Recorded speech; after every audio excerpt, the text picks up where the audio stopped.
Verdun is a genius who's currently stuck inside the magic tower known as Bohemiran. Apparently, he was captured by his merciless tower master and is being tortured to death. What the tower master wants to extract from our boy is the only thing he's got going for him: his smarts, the knowledge he's managed to gather throughout his life.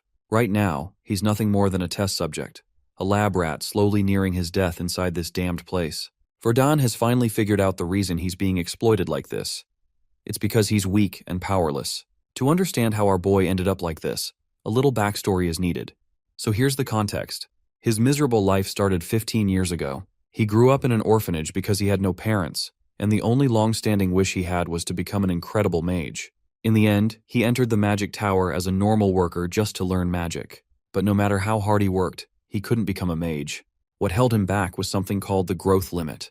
It was the mage compatibility test he took at the age of 7, which basically meant he couldn't become a mage. That was essentially a death sentence for him, whose longtime dream was to become a mage. But even then, he didn't give up on his dream. After all, the only thing he wanted in life was to become a full-fledged recognized mage. So he secretly peeked at the spellbooks left in the rooms while working as a menial laborer at the magic tower. He also absorbed all the knowledge from the books found in the magic tower's library. Even though he didn't have much magic power, he was confident in his sharp, capable mind. His intelligence gave him the little hope he needed to keep going. A few years passed, and through sheer hard work, he finally became a researcher at the magic tower. While working there, his research and new ideas were so smart that even the entire tower was stunned. It was then he realized his intelligence wasn't just some random perk. His genius transcended the norm. He once showed his greatest work to Lucard, the only fellow researcher he had good ties with. Lucard became the first person forced to acknowledge the limitless potential our boy held. It wasn't far-fetched to think he might transcend from menial laborer to scholar of magic. But his dream of becoming a scholar at the magic tower remained just a dream when Lucard backstabbed him. That bastard stole Verdun's thesis papers a day before he was supposed to submit them. He submitted the stolen thesis under his own name to the tower master, claiming all rights for himself. When Verdun reported the theft to the tower master, the master was stunned to realize someone like Verdun was capable of producing multidimensional continuity theory. This bastard was supposed to be the esteemed Bohemiran magic tower master, known as Balrog Bessius. Verdun had faith the master would serve justice. But little did he know, his exceptional work ignited the fire of greed within the tower master, turning him into a cruel oppressor. Now, confined and tortured, Verdun regrets the day he didn't run away and live a normal life. During the day, he's exploited as a laborer. At night, these bastards conduct excruciating tests on him.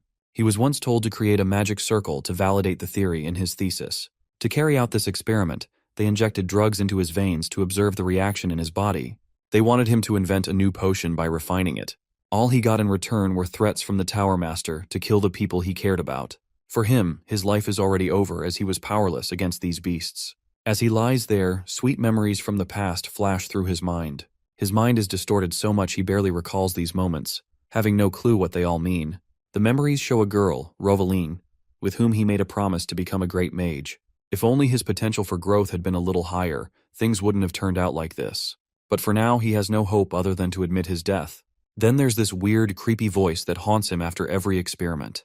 It's a cold voice, like ants talking to him. This voice can tell Verdun hasn't actually lost his will to live, or at least that's what our boy thinks deep down. Those ants start piling up, turning into a mound. For the sake of revenge and survival, the ants suggest he grit his teeth and endure the torture until the very end. Only then will he be reborn. After that, no one will have enough strength to trample on him. He will wield great power and surpass his limits. This creature finally gives Verdun hope that nothing is over yet. He can use the heat of resentment bubbling inside him to sharpen the blade of revenge. And so, bro gets to work.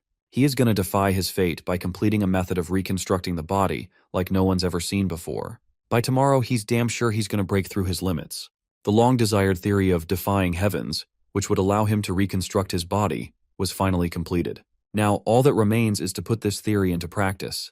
He's gonna try it no matter what, even if this magicless body shatters in the process. If he is successful, he will be a free man by tomorrow.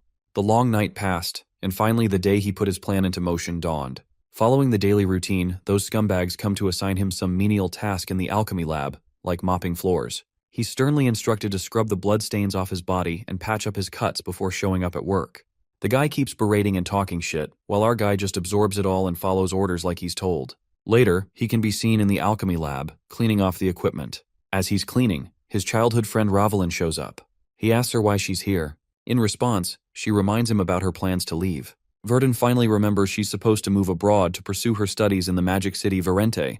That's a special privilege only given to the tower's most exceptional talents. He's really glad for her and hopes everything will go her way. Meanwhile, she looks just as worried about him. She extends her invitation again, telling him to come with her to Verente. Unlike here, he wouldn't have to deal with arrogant fools who look down on him. He might find new opportunities to learn in the magic city. For the side note, he better not get any funny ideas. She's only inviting him for his own good, not because she likes him or anything. After a moment of silence, Bro finally gives his verdict, a verdict that doesn't surprise me. The girl feels sad about his decision. As he watches her leave through the bars of his window, he's glad she doesn't know what he's been through, or what he's been subjected to. Now that she's gone, she won't have to face the collateral damage of the twisted plans he has for this magic tower. Speaking of the tower, the upcoming Magic Festival is the most crucial day for it. It's one of the most globally recognized holidays, meant to commemorate the construction of the first magic tower and celebrate the revival of magic. That's why it's the busiest day of the year for the tower. Once the festival begins, the high-ranking mages all leave for the major cities, leaving only the low-ranking ones behind, giving our boy the perfect opportunity to pull off the twisted, batshit crazy plan he's been cooking up. Right now, he's on his way to serve the guardian of the treasure vault. After serving the bastard tea, he insists on going inside the vault since the tower master asked him to clean the treasure vaults. Once that arrogant piece of shit reluctantly gives him permission, Verdun steps inside and shuts the door behind him. He makes sure to activate a soundproofing artifact so no sound escapes. This is where it all changes. Once he descends deeper, he comes across the most precious and heavily sought-after artifact. It's said the tower master spent a fortune producing this artificial artifact. It allows a mage to perform triple casting and temporarily awakens the latent talents of whoever wields it. This staff plays a crucial role in his plan. To get it, he must disable the protective magic circle. It's a 7th-tier spell, personally created by the tower master. Verdun's been grinding his ass off studying how to break this spell for the past 7 years. He finally has a chance to destroy the artifact the tower master treasures most. Meanwhile, somewhere in the tower, 2 bozos are drinking and complaining. They're frustrated that while others enjoy the festival, they're stuck guarding the power source. But then again, they can't blame anyone for their misfortune. They drew the short straws themselves. As they're beating themselves up for their rotten luck, our boy visits these drunkards, only to get ordered to fetch more booze. As he turns to leave, one bastard mutters about waiting for the day he becomes the tower master, then he won't have to drink this cheap shit. The other isn't so sure acquiring the master's seat is as easy as his friend makes it sound. But it looks like this bastard won't be around to see that day, because our guy now has the staff in his hands, and he slices that bastard's throat the very next moment. When Greenhead turns towards the source of the deadly blow that took his friend's life, he finds Verdun, much to his shock. Thinking Verdun's just a runt overstepping his boundaries, he decides to teach him a hard lesson by attacking with a rank 3 spell called Tidal Wave. In response, our guy uses the stolen staff and casts his own spell, known as Earth Spear. The spell conjures giant stone projectiles, enough to overwhelm the bastard and take him down on the spot. He has a hard time grasping how someone like Verdun, who's at the bottom of the barrel with rank 1, can even use magic. In response, Verdun doesn't hold back. He stands right in front of the bastard like a goddamn reaper and ends his life for all the trouble they caused him. After killing the two, he uses their fingerprints to access the throbbing heart, known as the power source of the magic tower. It took him 7 years to reach this point. Now, using the mana from the power source, he prepares to initiate the spell Defying Heavens. He's mentally prepared to face the consequences if he fails. No matter how dire the circumstances, that's no reason not to try. After enchanting a magic circle over himself and the power source, he finally initiates the Defying Heavens spell, which will allow him to reform his body. The process begins, and magic starts pouring out of that heart. The power source's magic is so intense it can be seen from miles away. Whatever our boy is doing is massive, that's for sure. Even the Tower Master, who's on his way to the city for the festival, can see the enormous energy from afar. The only thing capable of producing such an output is the power source itself, which means someone has trespassed into his tower and is stealing all the power for themselves. Within minutes, the tower seems to crumble into dust. Beneath the rubble, our boy emerges. The staff he's holding disintegrates into dust as well. Seeing the entire area wiped clean while he's still alive means his plan was a success. Suddenly, he notices something in the sky. It's the Tower Master, hurtling through the air using magic circles, trying to catch up to the thief who disintegrated his magic tower into nothing. Spotting the criminal amid the carnage, the Tower Master unleashes one of his offensive spells. But our guy has already vanished, using teleportation magic, leaving the annoyed bastard gritting his teeth in frustration. He's so pissed that he starts exuding a malicious magic aura, causing the rocks around him to levitate. Whether it's the Emperor himself or just a child, he's dead set on killing whoever's responsible for tearing down his tower. Morning arrives and the next scene shows the serene, quiet snap of the mountains. Deep in the woods, our boy wakes up, bewildered about where he is. As he freshens up with cold river water, he catches a glimpse of his reflection. It shocks him when he notices that his appearance has completely changed. His brown hair has turned ashy gray, and his black pupils have shifted to a clear blue. He's not sure if he's become a completely different person, or if something happened during his body's reconstruction. Looking back, he clearly remembers taking down the Magic Tower's people before succeeding with defying heavens. Before the Tower Master could react, he escaped using teleportation magic. Now, he's somewhere unfamiliar. The plants around him are nothing like those near the Bohemian Magic Tower. This likely means he's teleported across half the continent. In other words, he successfully used defying heavens to transform his body and escaped via the prepared magic circle. A hearty laugh escapes him after acquiring the freedom he had long been denied. He can't help but chuckle, imagining the Tower Master in shambles right now. With the Magic Tower destroyed, the Tower Master won't have any clues about who's behind this mess. Nor will he suspect that his lab rat escaped instead of dying like a dog. As big a loss as this is, it's not enough to bring the Magic Tower down from its roots. Though manpower is lost, Verdun is sure the Tower Master has countermeasures. After all, Balrog Basius, the Tower Master, wasn't called the Omnipotent One for nothing. That said, Verdun is satisfied with the damage he's done for now. While the Magic Tower rebuilds, he'll grow stronger and prepare his revenge. His revenge will only be complete once he destroys everything Balrog has built. Most of all, Mage Verdun's name will be etched in history if he succeeds. From now on, this story revolves around Verdun's quest for revenge, respect, and the esteem he'll earn as a great mage. That's his sole purpose from this day forward. For now, he sets the tower and revenge aside to focus on his growth. A little later, he stumbles across a creepy green guy struggling to pull a lodged axe from a wooden box. Verdun dispatches the distracted foe with a single blow. Looks like he hasn't made any big breakthroughs in magic yet. His hair and eye color changed, but his appearance is mostly the same. Even his mana capacity hasn't improved. He shifts focus to his surroundings. Goblins are frequent here, so he must be far from the main village. He notices skid marks from a cart and a wooden box that probably fell when the cart sped off. Using mana detection, he follows a string of mana flowing down the road. The cart driver looks terrified, as if being chased. To get context, the driver tells how he ran into remnants of bandits supposedly wiped out recently. He even tried negotiating using Baron Pythe's name, but no luck. To make things worse, the mercenaries escorting him abandoned him. But all that trouble was nothing compared to the massive orc who appeared with a sinister smile. While the orc and goblins feasted on bandits, the driver used the chaos to escape. Thanks to those bandits, he got precious moments to flee. Suddenly he hears a sinister growl of some monster closing in, and he panics, whipping his horse to gallop faster. Looks like his luck has finally run out. His cart hits a thick root, causing it to lose balance and roll over. He scrambles to his feet, only to find a pack of bloodthirsty eyes staring back. The monsters emerge from the woods, craving human flesh. The poor man trembles, ready to die a pathetic death as their lunch. The monster lunges while the poor guy closes his eyes, bracing for the worst. But luck hasn't fully abandoned him. He's shielded by familiar earth magic, casted by our boy, of course. The dumb creatures turn their attention to their next target, Verdun, standing on top of a monolith.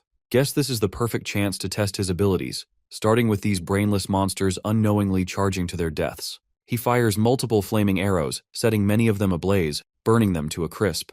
The giant orc pack leader growls angrily and orders a second charge. As the next wave rushes forward, Verdun tries double casting for the first time.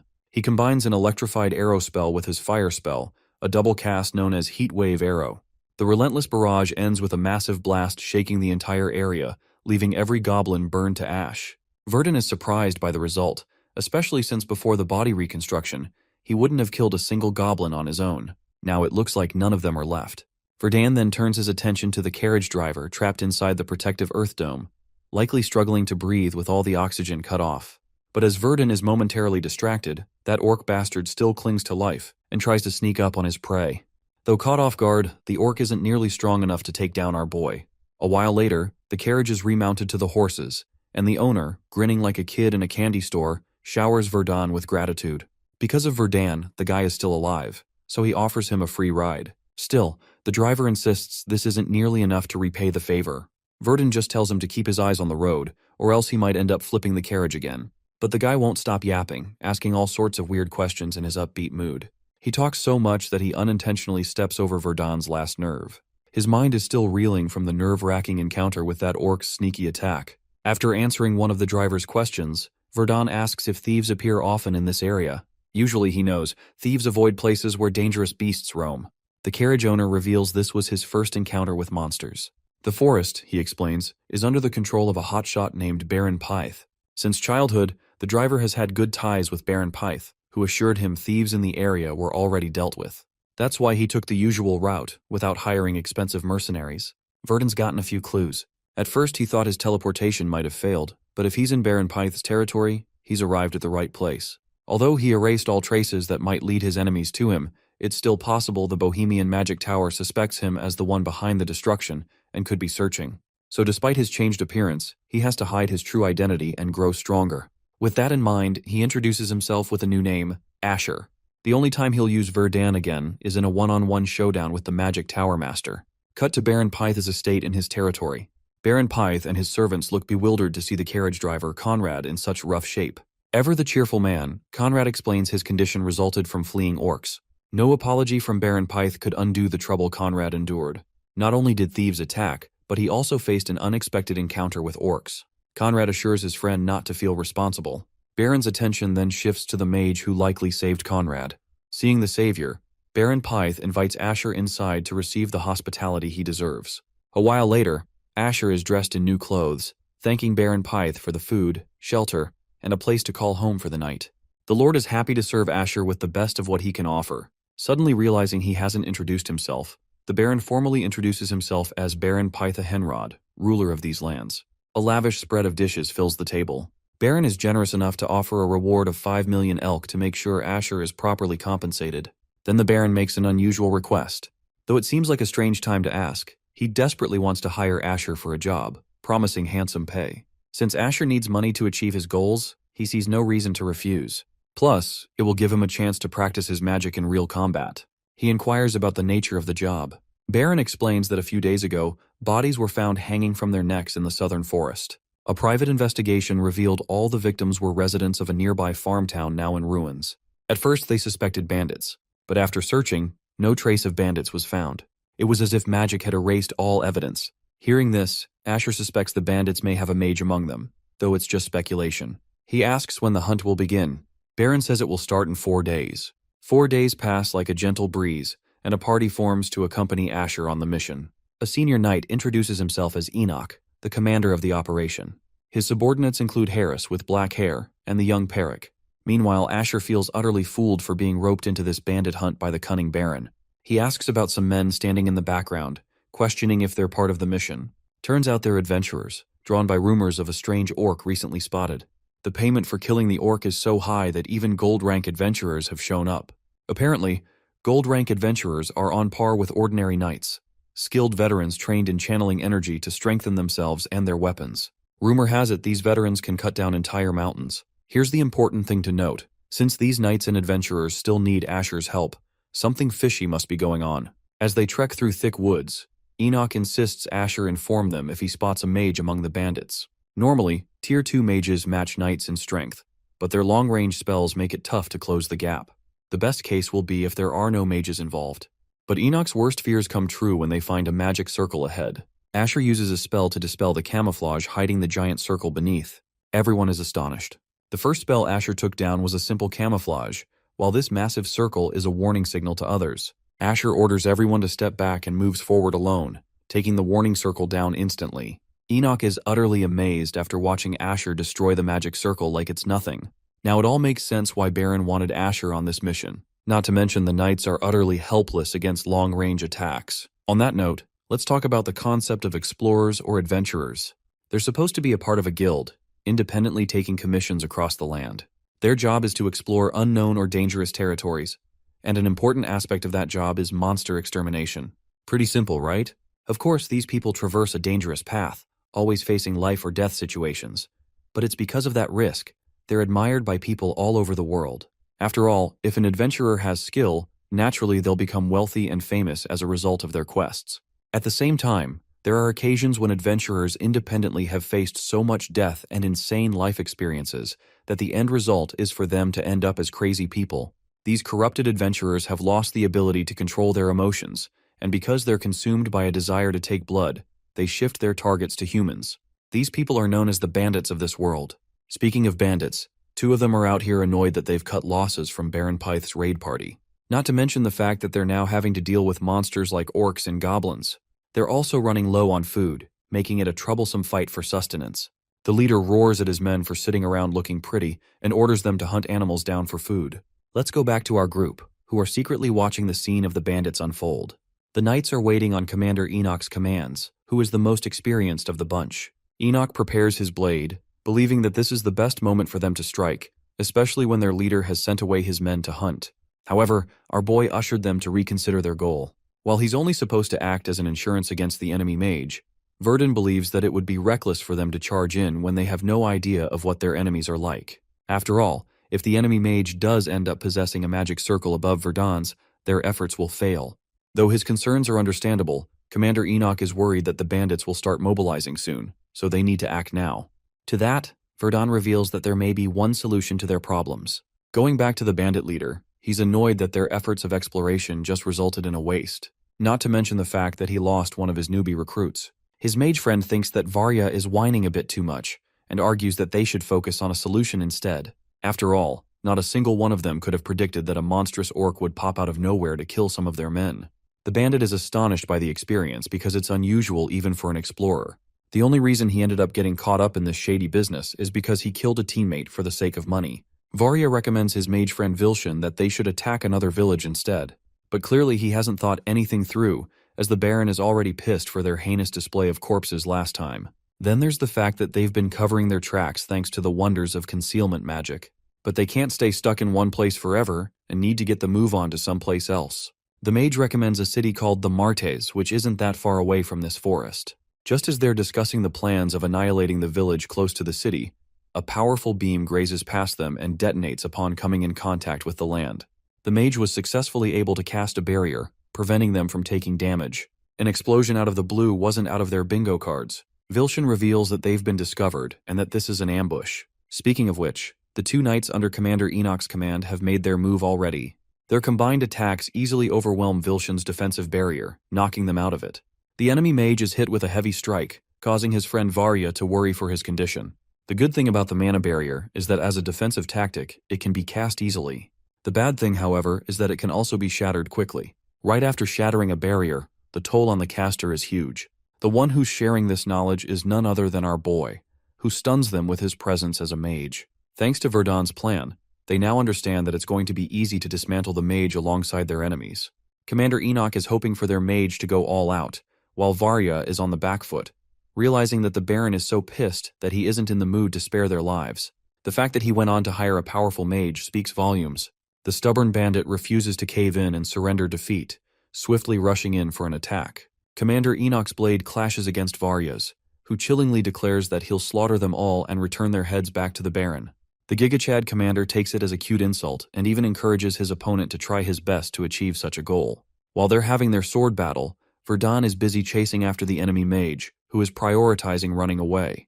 His plans of escaping are foiled because our boy is hot in pursuit. Vilshin finds it convenient that the annoying mage facing him is spamming the ability Earth Wall. Knowing that only third circle mages have the ability to use flight magic, he suspects that Verdun must be nothing more than a second circle mage. This gives the dude enough confidence to hurl a multi-ice arrow spell against his opponent, hoping to take him down in a direct confrontation. The arrows are speedily advancing towards our boy, while Vilshin thinks that killing a dude like him will be a piece of cake, or so he thought, because Verdun literally pulls out a direct counter to his spell, the multi-flame arrows spell. The arrows of fire and ice clash against each other, canceling each other out in a massive collision. By the end of the attack, we can see a giant ass crater left scarring the earth. Vilshin is rather impressed that the second circle mage is keeping up with him to this degree. At the same time, he pities Verdun for being unwise about picking his opponents. It would have been a smoother battle for him if he took on Vilshin with one of the knights by his side, but from the looks of things, even whilst injured, Vilshin seems confident in his ability to take down our boy. Verdun, on the other hand, emerges from the smoke, confidently stating that he has no intention of letting him escape to begin with. The enemy mage commends the young man for being capable of using complex attribute magic, believing that Verdun is a gem of talent and an unordinary magician. However, Vilshin isn't in the mood to play games. He thinks that Verdun made a serious mistake and likely didn't anticipate getting destroyed by his opponent. Saying so, the guy unleashes third circle ice magic called the Falling Ice. Basically, imagine a damn glacier falling on top of you, because that's what this spell is about. The dude is confident that our boy won't be able to survive this attack.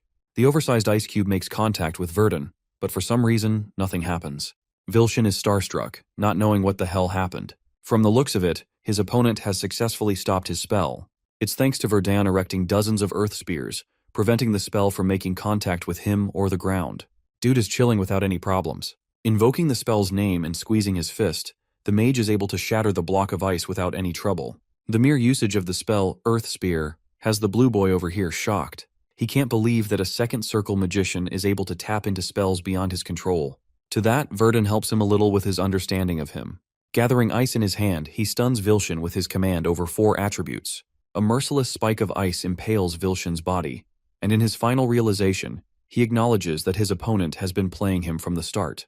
With the enemy mage killed, Verdun appears unfazed, believing that it's a good thing for him to have participated in this quest. Speaking of fighting, remember the maniacal orc that the bandits were talking about a while ago? Yeah, that villainous bastard is actually munching on humans and wearing the necklace of the explorers, and something tells me he wants more. Let's go back 2 days into the past.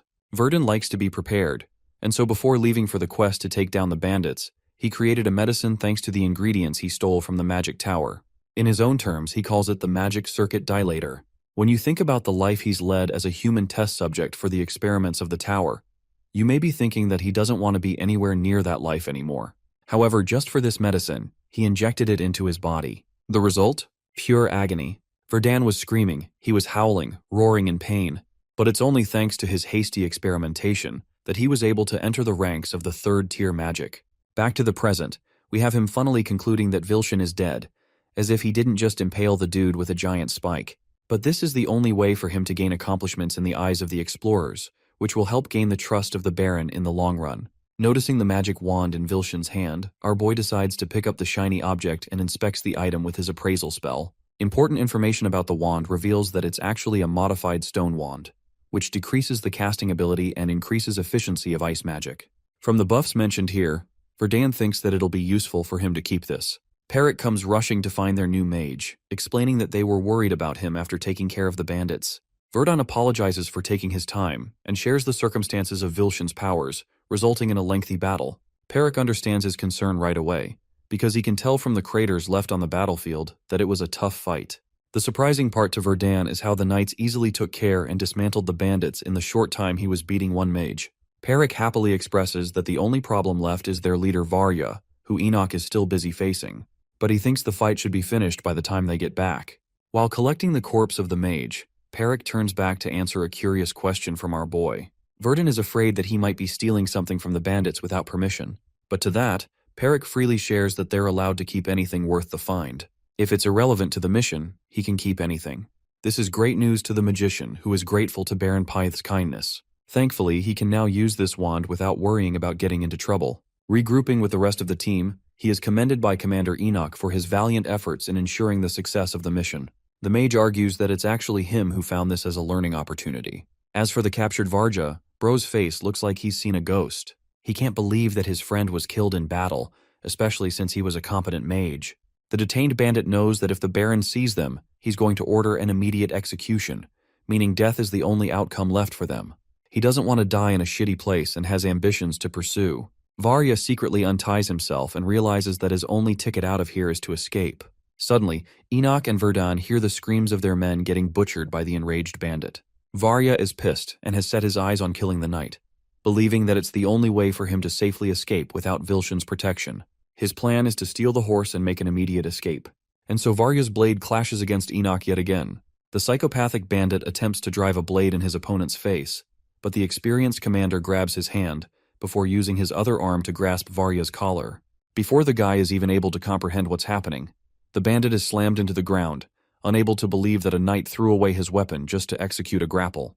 With the wind knocked out of him, the bandit can't do anything more than be detained by the guards. He roars at Enoch for having no pride as a knight. In response, the commander laughs, questioning what he really means. After all, pride is something to be enjoyed by the living only. Stating that, he aims his blade right for the bandit's head before driving it in his head. A sharp stab and Varya is dead.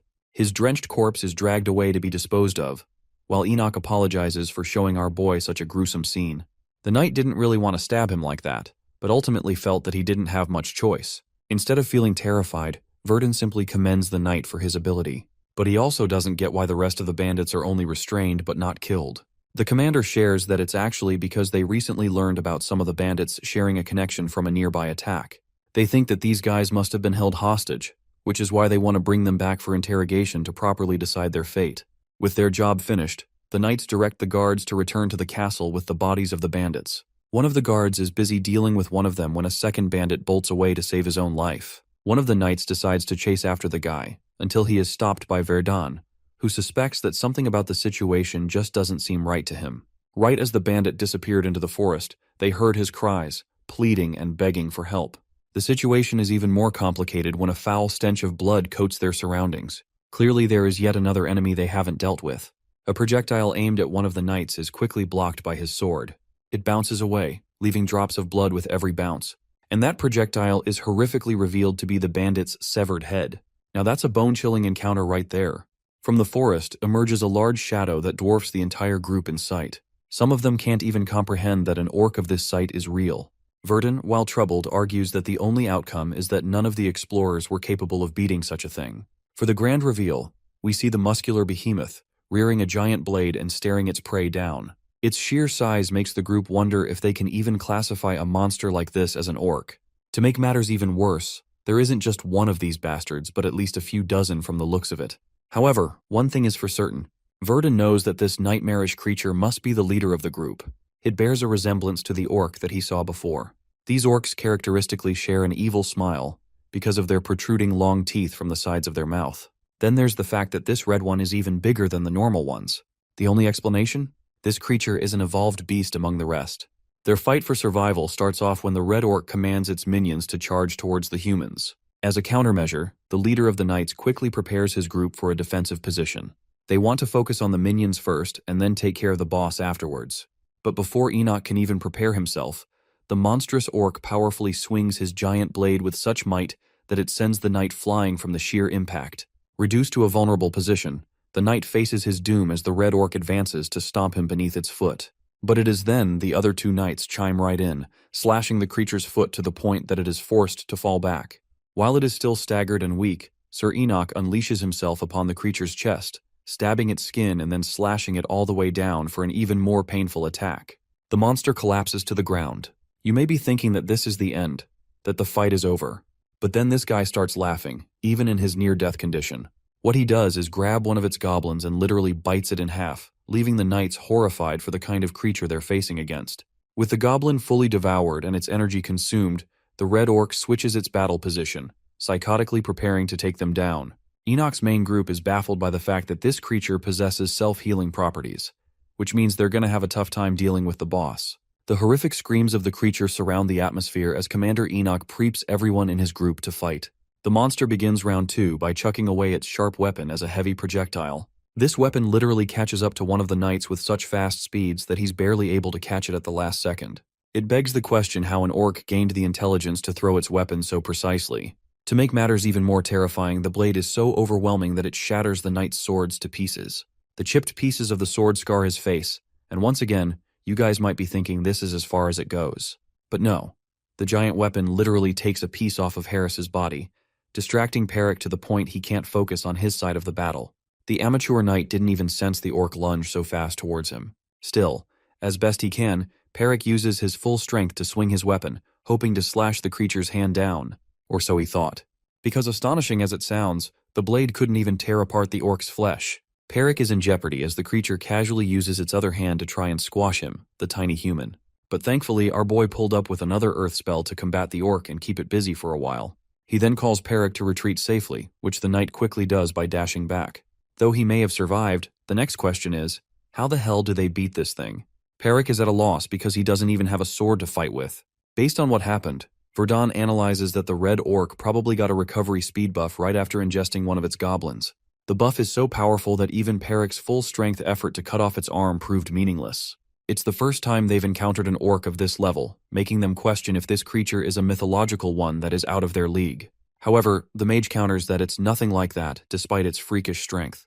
Reflecting about the creature's consumption and regeneration ability, Verdun assesses its strength, noticing how it also has an influence over the smaller monsters of its kind. Then on top of that, it even has the sheer force to combat experienced knights. From every situation imaginable, this orc isn't your average Joe. He's literally the Darth Vader of their group. However, even from this perspective, Verdun strongly believes that calling it a special entity would be an overstatement. Let's talk about the limitations of normal magic for a second. You see, the more mana that is imbued in each spell, it still can't reach beyond a certain threshold. Beyond a certain point, the magic spell is destroyed. That is the rule of balancing for magic. However, among these spells, there exists one without any limitations for that same rule. Activating geographic manipulation, Verdun shifts the circle in his grasp, unleashing an earthquake as the literal terrain is altered. The guards are horrified, thinking that yet another disaster has struck upon them. They were just in the middle of facing an opponent out of their league, and now they're facing an earthquake. Luckily, Enoch becomes the voice of reason for his men, declaring that it's a spell from their mage who is trying to protect them. Though his words echoed throughout the battlefield, even the commander of the knights knew that remaining calm in this position would be damn near impossible. The reason he said that is because our boy literally erected the land from which they stood upon, destroying the arena and plunging every last one of the orc's forces. The red orc growls at his confusion, spotting the mage far above, who has an incredibly powerful fireball spell active. Invoking third-tier magic once again, Verdun releases the fireball, grilling the monsters alive. The sight is one of hope and victory for the humans. Peric is celebrating seeing the monsters get humiliated in such a way. It's satisfying to see such a turn in battle. While this is happening, the mage internalizes how his geography manipulation spell is devoid of any limit. At the same time, none of the mages ever bother using this spell as their primary magic attack. The reason is tied to the fact that it consumes an enormous amount of mana for its casting, making its utility worthless in comparison. Unfortunately, the same issue is something that even our boy struggles with. He laments the fact that he doesn't have enough mana to initiate a power beyond the third-tier magic. Even this current version of the spell is underwhelming to him. Suddenly, a haunting growl captures the group's attention. They're seriously shocked that the behemoth is not only still alive, it's actively chomping down on its own foot soldiers to continuously heal and become stronger. Peric is scared shitless and hides behind the mage, while Verdun decides to go for a different approach than using fire magic. Invoking the power of water magic, he releases a spell called Wave. The heavy weight of the wave staggers the giant monster. This allows Verdun the opportunity to cast a secondary attack, one that involves risk since he dismounted from the safe spot. He actually uses the multi-ice arrows in conjunction with the wind gust spell, heavily amplifying the original spell. This time Verdun intends to freeze the bastard down. The double casting ability formed through the two spells is called Bitter Cold Arrows, and it streams down chunks of ice spikes, freezing the minions of the red orc into place. But the terror of the red orc doesn't end there. This guy just doesn't want to die, as he survives the freezing attack and aims to crush the mage with its hand. Verdun manages to evade the heavy slam, reflecting that despite the creature's commendable regeneration factor, there's only a limit to what it can do while it is fully frozen. Popping up from his blind spot, Verdun releases yet another ice spell called the Frozen Orb. Now this attack definitively ended the battle, resulting in an ice statue of the red orc, resulting in the victory of the clever mage. I just find it impressive that they weren't able to kill the guy.